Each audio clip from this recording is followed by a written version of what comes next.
السلام علیکم عزیز طلباء، آپ کی سال اول اردو لازمی کی کتاب میں حصہ نظم کی پہلی نظم حمد ہے۔ حمد کے شاعر امیر احمد ہیں، جو اردو زبان و ادب کی تاریخ میں امیر مینائی کے نام سے مشہور ہیں۔ منشی امیر مینائی نصیر الدین حیدر شاہ اودھ کے عہد میں لکھنؤ میں پیدا ہوئے۔ آپ کے والد کا نام مولوی کرم محمد تھا۔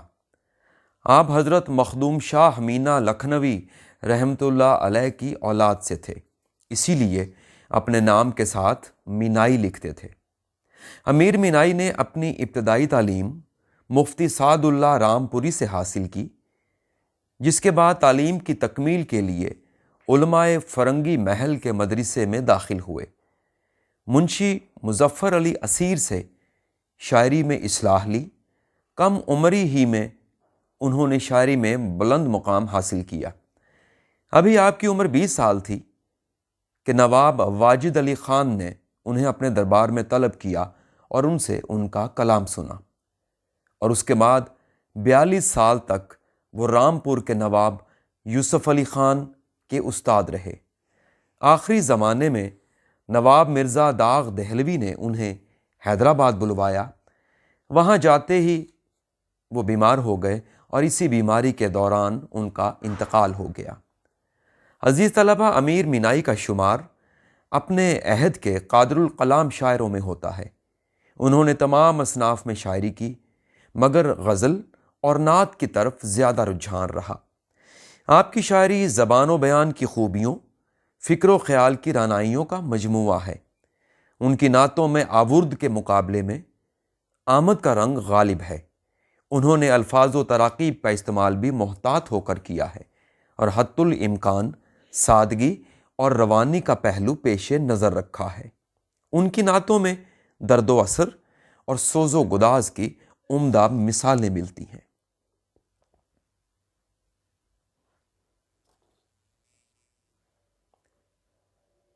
حمد کا پہلا شعر۔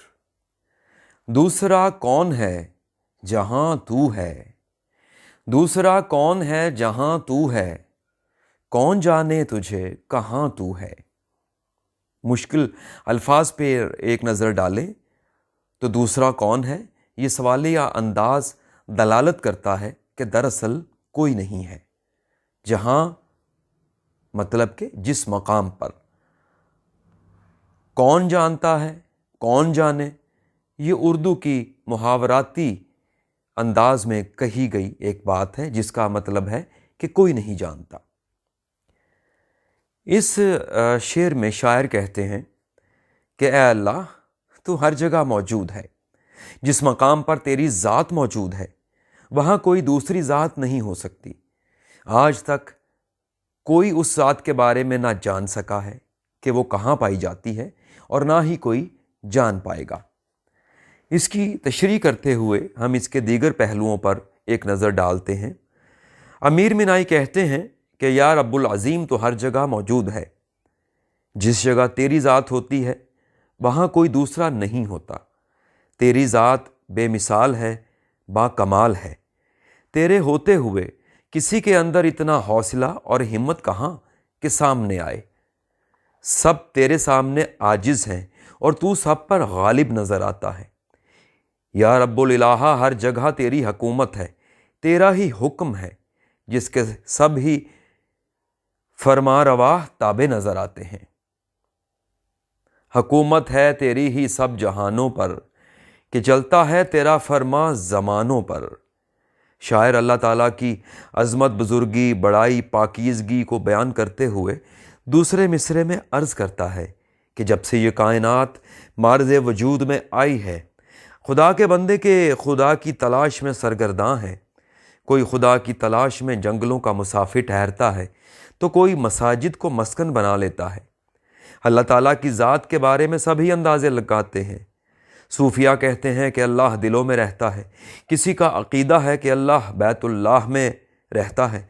ہمارا اجتماعی ایمان ہے کہ اللہ عرش معلیٰ پر رہتا ہے، اور جب یہی سوال اللہ سے کیا جاتا ہے کہ اے اللہ تو کہاں پایا جاتا ہے، تو جواب آتا ہے کہ بے شک میں تمہاری شاہ رگ سے بھی قریب ہوں۔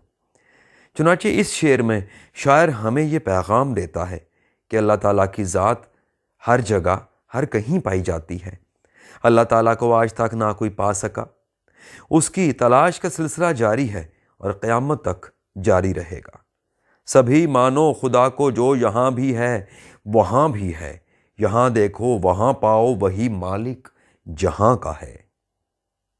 شعر نمبر 2۔ لاکھ پردوں میں ہے تو بے پردہ، 100 نشانوں پہ بے نشان تو ہے۔ الفاظ کے معنی پہ ایک نظر ڈالتے ہیں۔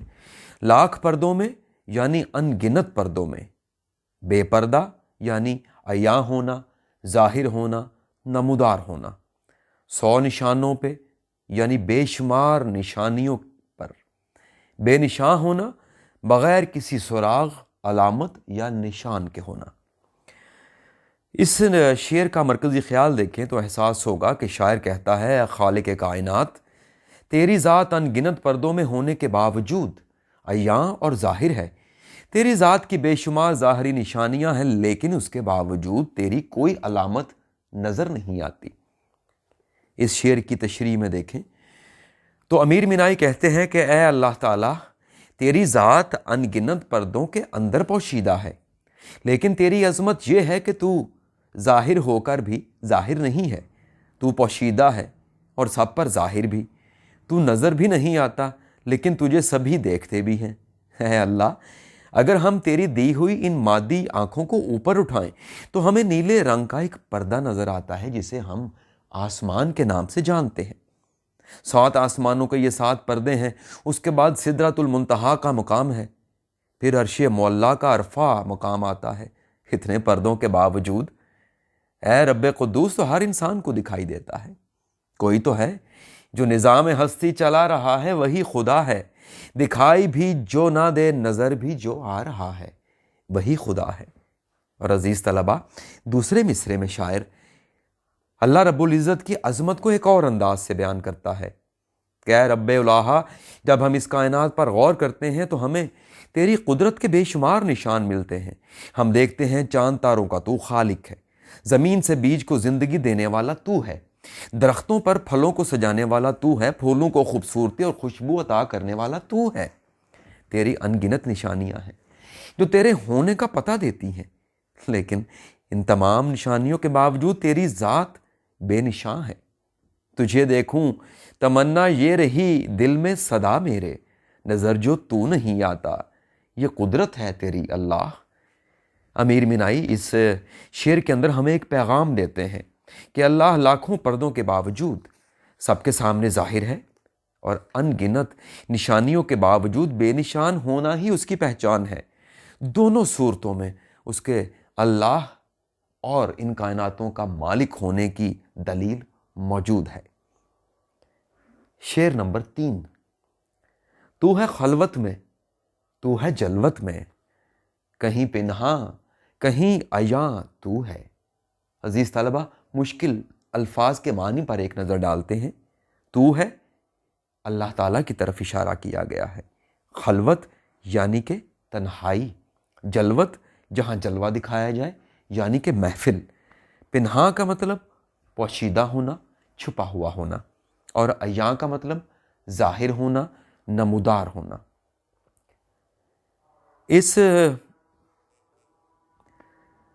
اس شعر کے مرکزی خیال پر ایک نگاہ ڈالیں تو شاعر کہتا ہے، اے خالق و مالک، تیری ذات ہماری تنہائی کے ساتھ بھی رہتی ہے اور ہماری محفل میں بھی موجود ہوتی ہے۔ اے مسجد کے میناروں سے آواز دینے والے، تو کسی مقام پر بھی نہایت پوشیدہ رہتا ہے اور کسی مقام پر نہایت واضح ہو جاتا ہے۔ عزیز طلبہ، اس شعر میں امیر مینائی کہتے ہیں کہ اے اللہ، تو ہماری تنہائیوں کا بھی ناظر ہے اور ہماری ظاہری زندگیوں کا شاہد بھی ہے۔ تو ہر جگہ پایا جاتا ہے۔ کائنات کا کوئی گوشہ ایسا نہیں جہاں اللہ کی ذات کا غلبہ نہیں۔ ہر کہیں ہم خدا کی قدرت کے نظارے دیکھ سکتے ہیں۔ عالم تنہائی میں بھی وہ ہمیں دیکھ رہا ہے، اور عالم محفل میں، دنیا کے ہجوم میں بھی وہ ہمارے اعمال اور افعال سے آگاہ ہے۔ اسی لیے تو کہا جاتا ہے کہ اللہ تعالیٰ ہمارے جز و کل سے واقف ہے، ہمیں ہمہ وقت اس کو یاد کرتے رہنا چاہیے، اس سے ڈرتے رہنا چاہیے، اس کی پکڑ سے بچنے کے لیے استغفر اللہ کا ورد کرتے رہنا چاہیے۔ تیری عظمت تو ہے خلوت میں بھی جلوت میں بھی ظاہر، یہاں دیکھو وہاں تو ہے، کہیں جاؤ وہاں تو ہے۔ اللہ تعالیٰ کی ثنا بیان کرتے ہوئے شاعر دوسرے مصرعے میں کہتے ہیں کہ اے اللہ تیری شان کیسے بیان کروں، کہیں تیری ذات اس قدر پوشیدہ ہے کہ ڈھونڈنے والے تجھے تلاش کرتے کرتے زندگی کی مہلت پوری کر لیتے ہیں، دوسری جانب تیری ذات اس قدر عیاں ہے کہ سب کو دکھائی دیتی ہے۔ اے اللہ تیری عظمت تیری پوشیدگی میں پوشیدہ ہے، اور تیری عظمت یہ ہے کہ تو ہر کسی پر ظاہر بھی ہے۔ عزیز طلبہ، سورج کا ہر روز مشرق سے ابھر کر سامنے آنا بھی اللہ کے عیاں ہونے کی دلیل ہے، اور رات کے وقت آسمان پر چاند کا فانوس جلنا، ستاروں کی چمک دکھائی دینا بھی اسی کی قدرت کی نشانیاں ہیں۔ اصل میں شاعر ہمیں یہ پیغام دے رہا ہے کہ وہ ہر جگہ موجود ہے، وہ ذات ہمیں خلوت میں بھی دیکھتی ہے اور جلوت میں بھی مشاہدہ کرتی ہے، اور اللہ کی ذات پنہاں ہونے کے باوجود عیاں ہے، وہ دکھائی نہ بھی دے تو بھی اپنی نشانیوں سے اپنے جلوے دکھاتا رہتا ہے۔ شعر نمبر 4۔ نہیں تیرے سوا یہاں کوئی، میزباں تو ہے مہماں تو ہے۔ الفاظ کے معنی کو دیکھیے، سوا کا مطلب ہے علاوہ، یہاں سے مراد ہے دنیا، میزبان کا مطلب خیال رکھنے والا، کسی آئے ہوئے کی خدمت کرنے والا، اور مہمان جو کسی کے پاس آئے جس کی خدمت کی جائے۔ اس نظم کے مرکزی خیال پہ ایک نگاہ ڈالتے ہیں تو شاعر کہتا ہے کہ اے خالق زمین و آسماں، جب میں اس دنیا کے بارے میں غور کرتا ہوں تو مجھے تیری ذات کے علاوہ کہیں کوئی اور نظر ہی نہیں آتا۔ اس کائنات میں انسانوں کی میزبانی یعنی انہیں پالنے کا فرض بھی تو خود ہی ادا کرتا ہے، اور بعض اوقات تو خود ہی مہمان بن کر اپنی مخلوق کے روپ میں اپنے ہی بندوں کا امتحان لیتا ہے۔ اس کی تشریح پہ تھوڑا غور کرتے ہیں۔ امیر مینائی اللہ تعالیٰ کی قدرت کاملی کا تذکرہ کرتے ہیں اور کہتے ہیں کہ اے اللہ، جس جگہ تیری ذات ہوتی ہے وہاں تو صرف تو ہوتا ہے، تیرے علاوہ اور کوئی ہو نہیں سکتا، کیونکہ وہ تیرا ہی جہاں ہے، وہ تیری تخلیقی اور خلوت کی جگہ ہے۔ لیکن یہ بات تیری عظمت کی دلیل ہے کہ تو ہر جگہ موجود ہے، آسمانوں پر تو ہے، زمینوں پر تیری بادشاہی ہے، کائنات کی ہر چیز کو فنا ہے، صرف اللہ کی ذات ہے جو ہمیشہ سے ہے اور ہمیشہ رہے گی، صرف اللہ کو ہی بقا حاصل ہے۔ کائنات میں جس طرف بھی نظر اٹھاؤ ہمیں اللہ کی نشانیاں اور قدرت دکھائی دے گی، ہر طرف قدرت الہیہ کے مناظر بکھرے نظر آئیں گے، اللہ کی ذات ہر کہیں پائی جاتی ہے، یہاں بھی تو وہاں بھی تو، میرے اللہ تو ہے ہر جگہ، نشان تیری عظمت بتاتے ہیں زمانے کو۔ یہ اللہ کی عظمت ہے جو اس کی نشانیوں سے ظاہر ہوتی ہے۔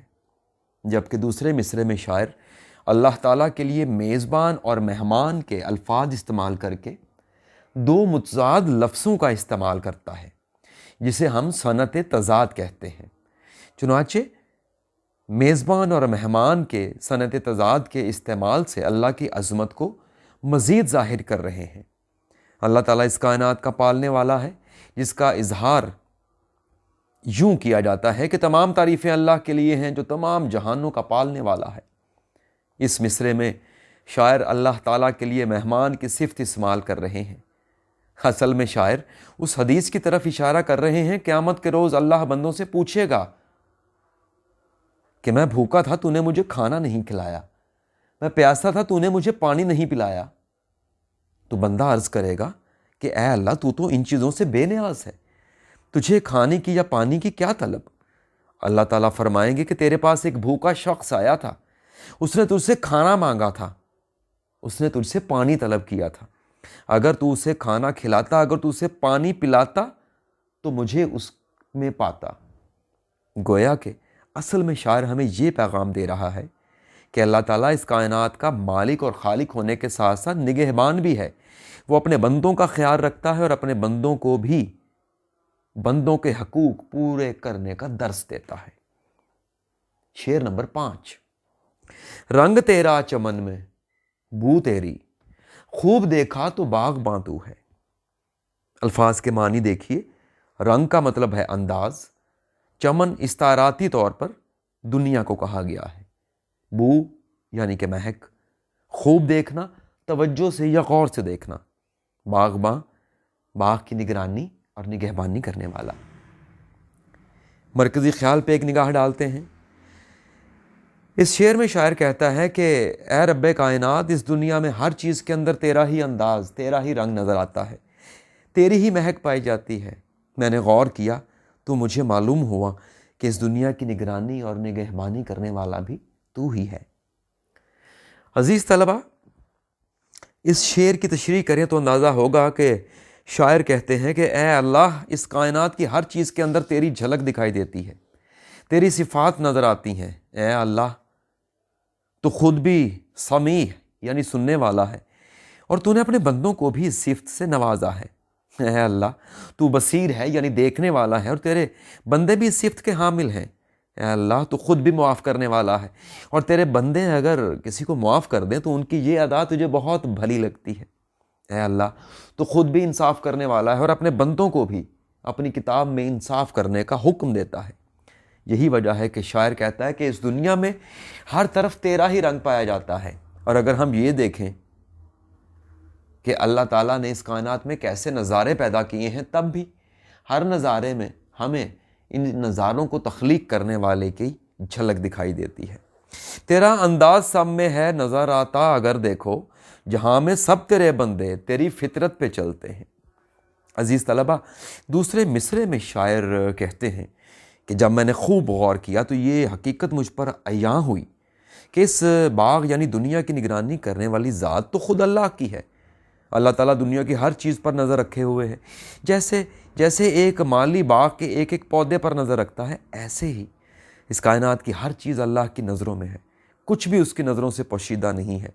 وہ ظاہر کو بھی دیکھنے والا ہے اور ہر پوشیدہ اور چھپی ہوئی چیز کو بھی جانتا ہے۔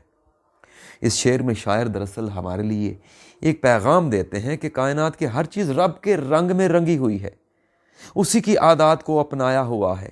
وہ اللہ اس ساری دنیا کو ایک نگران کے طور پر دیکھتا ہے، اس کی نظر سب پر ہے، کوئی اس سے چھپ کر نہیں رہ سکتا، سب کچھ اس پر عیاں ہے، اور اس کی یہی قدرت اس کی پہچان ہے۔ شعر نمبر 6، محرم راز تو بہت ہے امیر، جس کو کہتے ہیں رازداں تو ہے۔ الفاظ کے معنی آپ کو بتاتا چلوں۔ محرم کا مطلب ہے دوست، جو آپ کے راز جانتا ہو، اور راز کیا ہوتا ہے؟ پوشیدہ بات۔ رازدان کون ہے؟ آپ کے راز کو راز رکھنے والا۔